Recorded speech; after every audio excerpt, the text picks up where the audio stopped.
from Best Technologies. இன்னைக்கு நம்ம வந்து நம்பர்ஸ் வந்து பைத்தான்ல வந்து எப்படிலாம் வந்து டிக்ளேர் பண்ணலாம் அப்படின்றது பார்க்கலாம். ஸோ ப்ரீவியஸ் சாப்டர்ல நம்ம முன்னாடியே பார்த்த மாதிரி டிக்ளரேஷன்ற கான்செப்ட் வந்து பைத்தான்ல கிடையாது. ஆன் தி ஃப்ளைல நம்ம டைனமிக்காக இன்டரப்ட் பண்ணுறது தான் நீங்கள் வந்து பைத்தான்ல. ஸோ பைத்தான்ல எப்படி ஒரு இன்டீஜர்ஸ் டிக்ளேர் பண்ணலாம், and then floating decimals, complex numbers எப்படிலாம் டிஃபைன் பண்ணலாம் அப்படின்றது தான் நான் இந்த சாப்டர்ல பார்க்க போகிறோம். ஸோ இப்போ பார்த்தீங்கன்னா ஒரு நம்பர்ஸ் வந்து a = 5. ஸோ நான் சொன்ன மாதிரி பைத்தான்ல டிக்ளரேஷன் வந்து நம்ம ப்ரீவியஸ் வீடியோஸில் பார்த்த மாதிரி டிக்ளரேஷன்ற கான்செப்ட் கிடையாது.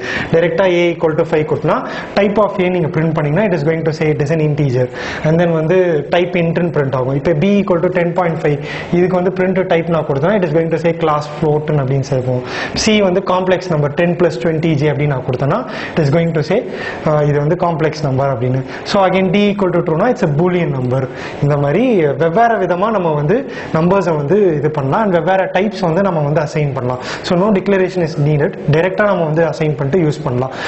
இதை தவிர நம்ம வந்து பைனரி நம்பர்ஸ் யூஸ் பண்ணலாம், பைனரி நம்பர்ஸ் டிக்ளேர் பண்ணலாம், and then extra decimal numbers பண்ணலாம். ஸோ இந்த மாதிரி வெவ்வேறு நம்பர்ஸ் வந்து பைத்தானில் டிஃபைன் பண்ணலாம். So will see a next video, next content in a next session.